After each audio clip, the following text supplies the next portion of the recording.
Hello, today I am making a video on the instrumentation in laboratory. Okay, instrumentation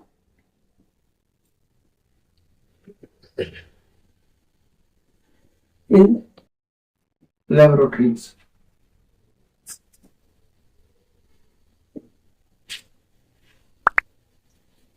This video will comprises the instrumentation which are being used in medical colleges or medical labs. This video will be helpful for those students who are pursuing DMLT, BSc MLT, PGDMLT or other laboratory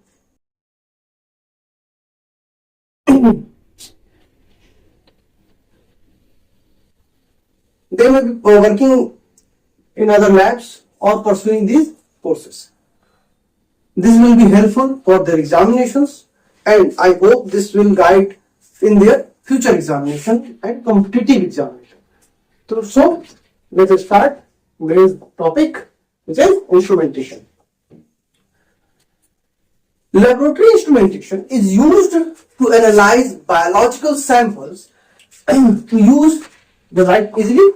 It is used to analyze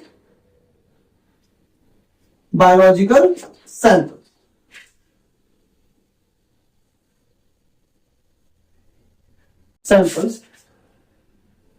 Diagnosing the diseases and conducting research.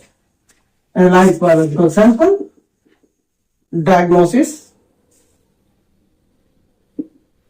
the disease and research. Okay. What are the importance?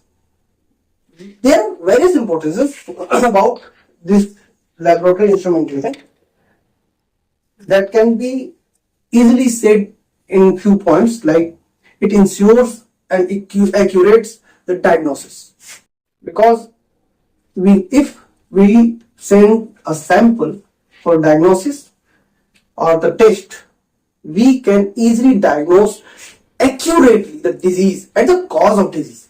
Okay, enhance the efficiency of testing. Initially, various tests were done by manual, like Prothrombin timing. I have used to be in lab institution like IMS BHU, where I learned that the Prothrombin time and APDT can be done through the machine and the manual. Okay, but by the manual procedure, we were able to execute up to 20 tests a day, but after being automated, we were able to execute more than 50 or 60 tests a day. This is the benefit of instruments. Okay, so let's discuss it properly. What is the importance? First, accurate diagnosis. Importance क्या है इसका? तो accurate diagnosis. Okay, accurate diagnosis. Enhanced efficiency. Efficiency बढ़ जाती है. ठीक है. Research में सपोर्ट मिलता है. पैथोलॉजिकल एग्जामिनेशन होगा या माइक्रोबायोलॉजी में हो, किसी भी चीज में हो, etcetera. Okay, and also maintain the quality control. Manually किसी टेस्ट को करने और ऑटोमेटिक मशीन से करने में एक अच्छी बात ये मिल जाती है हमको कि इसकी टेस्टिंग क्वालिटी ज्यादा अच्छी होती है. Okay, now we will have to categorize the instrumentation.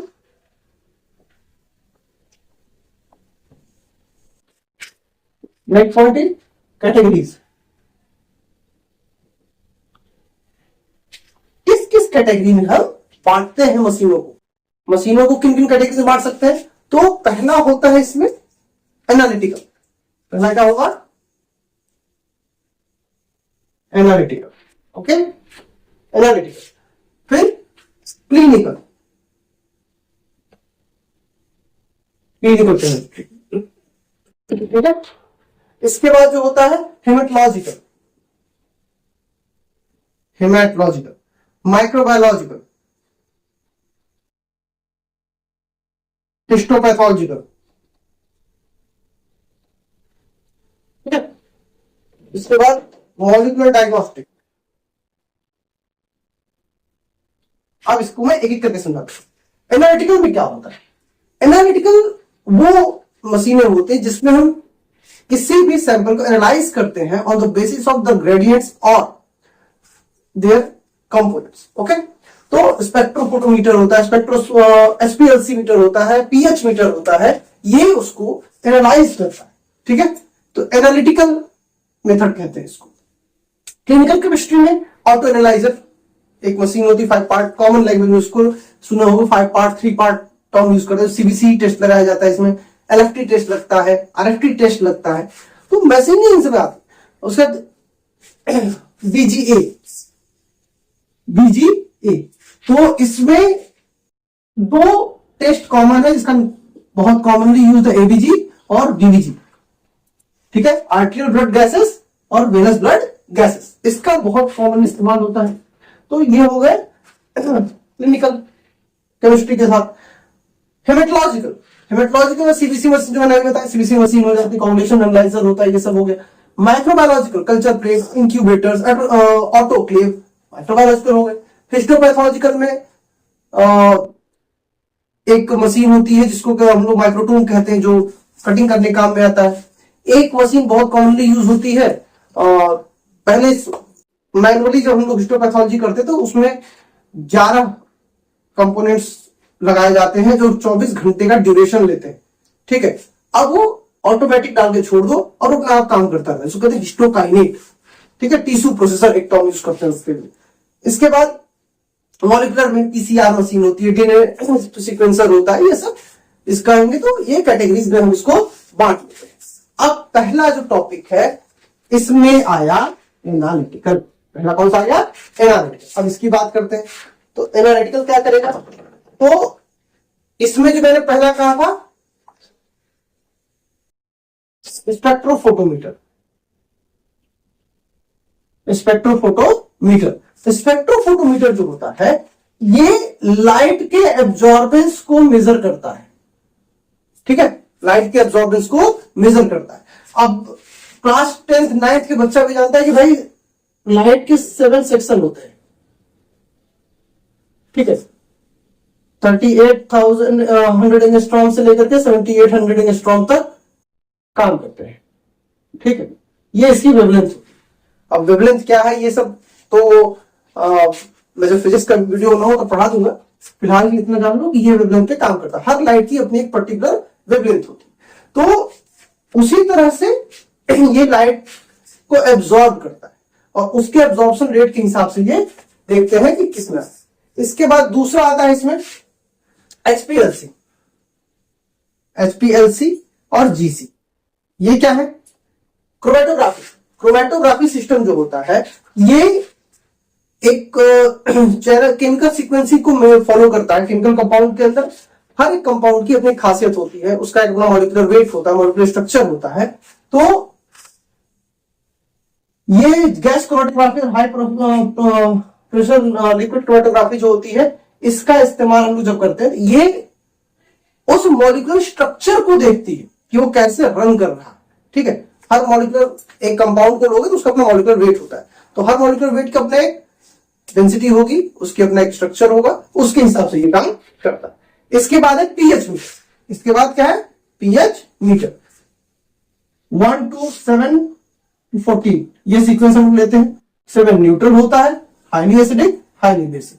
तो इसको हम लोग रेगुलेट करते हैं ताकि जो हम रिएजेंट बना रहे हैं उसका पीएच बैलेंस कर सकें, जो सैंपल हमारे पास आया है उसका पीएच जान सके, ठीक है।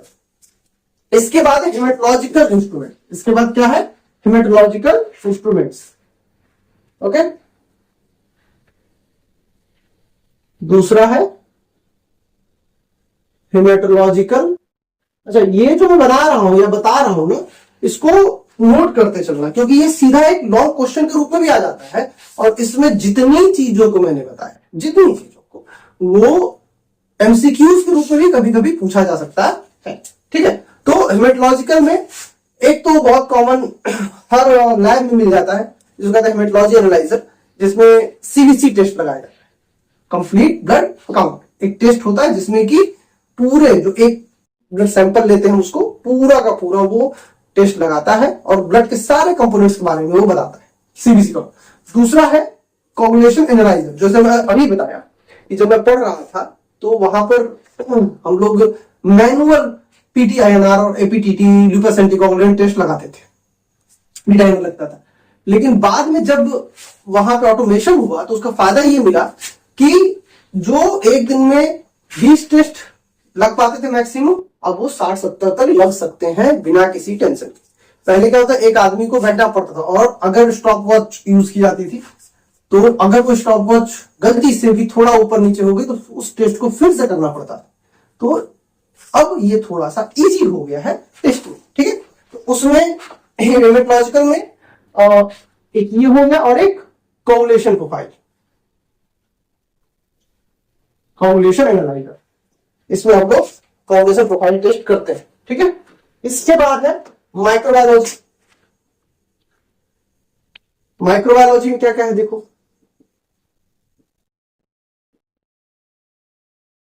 माइक्रोबायोलॉजिकल इंस्ट्रूमेंट्स में, माइक्रोबायोलॉजी में मोस्ट कॉमन इस्तेमाल होने वाला है इंक्यूबेटर, ऑटोक्लेव और कल्चर मीडिया प्रिपरेशन। ये तीन चीजें मोस्ट कॉमनली यूज होती है। तो इंक्यूबेटर क्या होता है, हर एक समय में, पर्टिकुलर मौसम में, पर्टिकुलर समय में टेम्परेचर बदलता रहता है, बट लेबोरेटरी में अगर हमें ग्रो कराना है तो हमें एक सुटेबल टेम्परेचर देना होगा।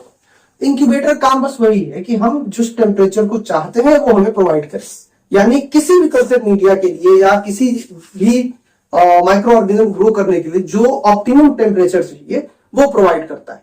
तो अच्छा, कई बार इंक्यूबेटर को लोग सोचते हैं ये 37 डिग्री सेल्सियस को मेंटेन करता है, हाँ मोस्टली, बट ऐसा भी नहीं कि 37 को ही मेंटेन करेगा। अगर कोई ऐसा ऑर्गेनिज्म है जिसको 25 पे रखना है या 28 पे रखना है, 42 पे रखना है, तो वो उसको भी मेंटेन करता है, दैट इज इंक्यूबेटर। तो पहला क्या हो गया इसमें, इंक्यूबेटर। दूसरा है ऑटोक्लेव। ठीक है, ऑटोक्लेव बहुत सारे होते हैं, बट ऑटोक्लेव अलग अलग टाइप के हैं। तो इसका काम जो है, सबसे अच्छा काम ये है, ये स्टेरलाइज करता है, माइक्रो ऑर्गेनिजम्स को खत्म करता है। अभी सवाल आता है कि माइक्रोबायोलॉजी के नाम में अगर माइक्रो ऑर्गेनिजम्स पे काम करना है तो खत्म क्यों करवा रहे हैं? तो उसका रीजन ये है भाई कि हमें मान लेते हैं स्ट्रेप्टोकोकस पे काम करना है, ठीक है, और स्ट्रेप्टोकोकस के साथ स्टेफाइलोकोकस भी है या सैंपल पे आ जाता है, तब तो रिस्क हो जाएगा। या सैंपल टेस्ट आया, मान लेते हैं, जस्ट अज्यूम कि कोई एक पेशेंट है जिसका एक सैंपल टेस्ट हमको लगाना है, और हमारे पास एक कल्चर प्लेट था जिसपे हमें करना था, बट वो पहले से ही इन्फेक्टेड, तो वो तो एक्स्ट्रा टेस्ट दे देगा, फॉल्स टेस्ट देगा, तो इसलिए ऑटोक्लेव की जरूरत पड़ती है। इसके बाद culture media preparation. Culture media preparation, culture media क्या होता है? तो कल्चर मीडिया जो होता है वो आर्टिफिशियली कह लो कि सारे फूड न्यूट्रिशन जो माइक्रो ऑर्गेनिज्म चाहिए हम उसको बना के देते हैं और उस पर वो ग्रो करते हैं, तब वो उसको हम टेस्ट कर सकते हैं। क्योंकि अगर मान लेते मेरा स्टूल आया, म्यूकस आया, कुछ भी आया, तो उसमें तो माइक्रोबायोम में दिखेंगे नहीं, पता है कैसे चलेगा? तो हम उस पर टेस्ट लगाते हैं। कल्चर मीडिया कैसे प्रिपेयर करते हैं, कल्चर मीडिया क्या होता है, मैंने उसके बारे में वीडियो बनाया है, आई लिंक पे दे दूंगा, उसको चेक करें, ठीक है। इसके बाद मॉलिक्यूलर डायग्नोस्टिक, अगला पॉइंट आता है मॉलिक्यूलर डायग्नोस्टिक। ये एडवांस टेक्निक्स में एक है, ठीक है। इसमें हम लोग यूज करते हैं पीसीआर, पॉलीमरेज चेन रिएक्शन। दूसरा है एलाइजा, एंजाइम लिंक्ड इम्यूनोसॉर्बेंट ऐसे, ठीक है। तीसरा है डीएनए सीक्वेंसर,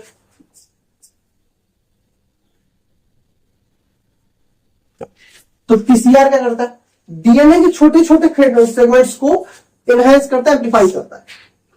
एलाइजा रीडर क्या करता है, तो अगर कोई एंटीबॉडी है तो एंटीबॉडी एंटीजन रिएक्शंस को डिटेक्ट करता है, ठीक है। डीएनए सीक्वेंसर क्या करते हैं, तो ये जेनेटिक जो म्यूटेशंस होते हैं उनको आइडेंटिफाई करते हैं किसी भी कंडीशन में, ठीक। मैं इन सब के बारे में अलग से पूरा वीडियो बनाऊंगा, टेंशन मत लो, अभी मैं फिलहाल सिर्फ इंस्ट्रूमेंटेशन के बारे में बता रहा हूं। अब अगला पॉइंट आता है कि भाई इतनी सारी मशीनें हम रख लिए हैं या मशीनें रखते हैं, तो हमें कुछ सेफ्टी चाहिए, कुछ तरीका चाहिए होगा ना। तो अगला एक पॉइंट आएगा सेफ्टी, ठीक है। अगला पॉइंट क्या आया, सेफ्टी। इसको प्रॉपर कर देते हैं, सेफ्टी एंड मेंटेनेंस। हम मशीनों को कैसे सुरक्षित रखेंगे और कैसे साफ सुथरा रखेंगे, क्या मेंटेन करना पड़ता है। तो पहला है सबसे इंपॉर्टेंट कैलिब्रेशन। पहला क्या है, कैलिब्रेशन। हमें तो कोई भी ऑटो एनालाइजर लेते हैं तो वो कैलिब्रेटेड नहीं होता है, हमको करंट टेस्ट कंडीशन के हिसाब से कैलिब्रेट करना पड़ता है, क्योंकि जो मशीन बनाई जाती है तो उसके लिए स्टैंडर्ड अलग होते हैं। हो सकता है वो स्टैंडर्ड यहां मैच ना करे, रिएजेंट का स्टैंडर्ड अलग होता है, रिएक्शन मैकेनिज्म अलग होता है, तो इस वजह से पहला होता है कैलिब्रेशन। दूसरा है क्वालिटी कंट्रोल, क्वालिटी कंट्रोल, ठीक है। हमें अपना एक प्रॉपर लैब का स्टैंडर्ड बनाना पड़ता है, उसके हिसाब से उस टेस्ट को लगाते हैं, और लैब का जो मैकेनिज्म है उसको हमेशा मेंटेन रखना चाहिए, जिससे क्या हो कि टेस्ट की एक्यूरेसी हमेशा बनी रहे। फिर इसके बाद है स्टेरलाइजेशन एंड डिसइंफेक्टेशन। अगर लैब स्टेरलाइज्ड नहीं होगा तो कई बार ऐसा हो सकता है कि लैब में काम करने वाले लोग ही बीमार हो जाएं, या जो टेस्ट लगाया जा रहा है उसमें कोई गड़बड़ी आ जाए, ठीक है। इसके बाद है रेगुलेटरी कॉम्प्लायंस।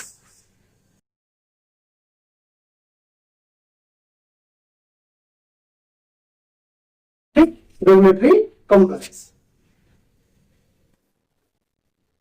तो इसमें क्या होता है कि हमें जब लैब स्टैंडर्ड सेट करते हैं तो भारत के कुछ अपने अपने रूल है, जैसे आईएसओ है, एफडीए है, सीएलआईए है, एनडीएलए है। तो ये सब वो स्टैंडर्ड प्रोसीजर्स है जो कि आपके लैब को एक्रेडिट करते हैं, मार्किंग करते हैं कि हाँ आपका लैब इस लेवल पे पहुंचता है या काम करता है, ठीक है। तो लैब में कुछ पैरामीटर्स होते हैं, उसके हिसाब से परमिशन मिलती है, अप्रूवल मिलता है। अब एक टर्म आता है जो कहते हैं फ्यूचर ट्रेंड्स। भविष्य कैसा है लैब का, जिस हिसाब से दुनिया बदल रही है, क्या लैबोरेटरीज में बदलाव होंगे। एक अच्छा सवाल है कि फ्यूचर क्या है।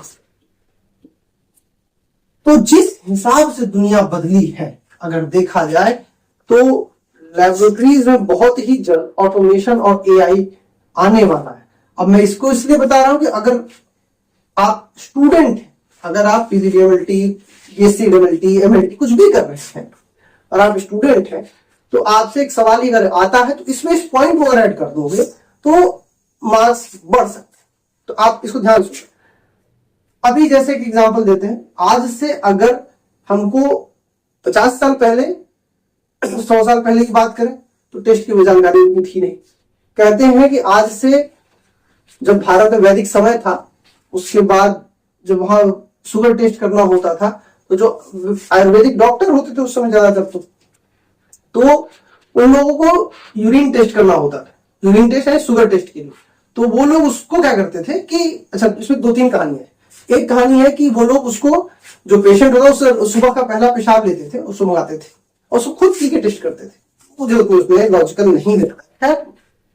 एक टेस्ट ये होता था कि वो उस यूरिन को, जो चीटियां होती हैं उनका जो बाम्बी कहते हैं बिल होता है, उसका अगर गिरा देते और फिर वेट करते कि चींटी उसको कैसे रिएक्ट करती। तो यूरिन का टेस्ट जो होता है वो चींटियों को पसंद तो नहीं होगा, किसी को नहीं होगा। तो जब चींटियां उसको पसंद करती थी, इसका मतलब उसमें शुगर है, तो इस तरह से उसे मधुमेह का नाम देते, कहते थे, मतलब इलाज करते थे। तो अब अगर आज के समय की बात है तो हम चींटी पाले, ये तो रिस्की है भाई। कहाँ उस आदमी को भेजोगे कि हाँ जाओ पेशाब करो, देखो वहां पे चींटी आ रही कि नहीं आ रही, तो ये बड़ा लंबा प्रोसीजर था। अब हम क्या करते हैं, एक छोटा सा मशीन आता है, उसमें स्ट्रिप डालो, पिक करो, एक बूंद ब्लड सैंपल आएगा, उसमें विद इन फ्यू सेकेंड्स हमें हमारा ग्लूकोज लेवल मिल जाता है। तो हो सकता है भविष्य में ऐसा भी आए कि हमें एक कोई ऐप होगा या कोई छोटा सा इक्विपमेंट होगा जिसके थ्रू हम सारा का सारा काम आसानी से कर सकते हैं। ठीक है, 44 पॉइंट। पहले क्या था कि बड़ी बड़ी मशीनें होती थी या लैब, अब तो छोटी मशीनें भी बनने लगी हैं जिनको आप एक से दूसरी जगह ट्रांसफर कर सकते हो। एक छोटे से वैन में लैब बना सकते हो। WHO, भारत सरकार इस पर बहुत काम कर रही है। ऐसे मशीनों को इंट्रोड्यूस किया जा रहा है जो कि गांव के दूर क्षेत्रों में जाकर काम कर सके इजीली। ठीक है, एडवांस मॉलिक्यूलर डायग्नोस्टिक्स हो सके। जेनेटिक्स, मैं जब हमेशा कहता हूं जेनेटिक्स इज द फ्यूचर, और जेनेटिक्स को जो अच्छे से जान गया वो भगवान बन सकता है। तो जेनेटिक्स, और मैं ऐसे नहीं बोल रहा हूं, मैं बात नहीं कर रहा हूं, हो सकता है कि बहुत ज्यादा बता दिए। मैं जब जेनेटिक्स के बारे में बताऊंगा मैं एक्सप्लेन करूंगा मैं क्यों कह रहा हूं। जेनेटिक्स जो डायग्नोस्टिक्स होती है, जेनेटिक में स्टडीज जो हो रही हैं, वो हो सकता है कि भविष्य बदल दे। ठीक है, तो ये लैब का फ्यूचर। तो ओवरऑल अगर मैं बात करूं कंप्लीट, तो किसी भी मेडिकल फील्ड में, हॉस्पिटल में या किसी भी लेबोरेटरी एस्टेब्लिशमेंट में इंस्ट्रूमेंटेशन का बहुत बड़ा रोल है। ठीक है, ऑटोमेशन और एआई एडवांसमेंट फ्यूचर है और ये हेल्पफुल ही है। हाँ, अगर एक तरह से देखा जाए तो लोगों की नौकरियां जा सकती हैं, बट फिर भी उस मशीन को चलाने के लिए इंसान चाहिए और स्किलफुल इंसान ही उस पर काम कर पाए। और अगर प्रॉपर मेंटेनेंस और कंप्लायंस रखे जाए तो एक लेबोरेटरी से बहुत अच्छे रिजल्ट आते हैं और डायग्नोस्टिक में बहुत आसानी होती है।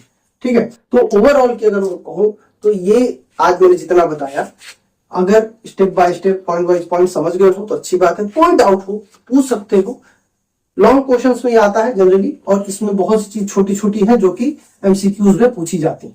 तो इसको एक बार आराम से देखो, कहीं कोई दिक्कत हो तो कमेंट कर सकते हो, और अगर अच्छा लगे तो अपने दोस्तों के साथ शेयर करो। मिलते हैं फिर नेक्स्ट वीडियो में, बाय बाय।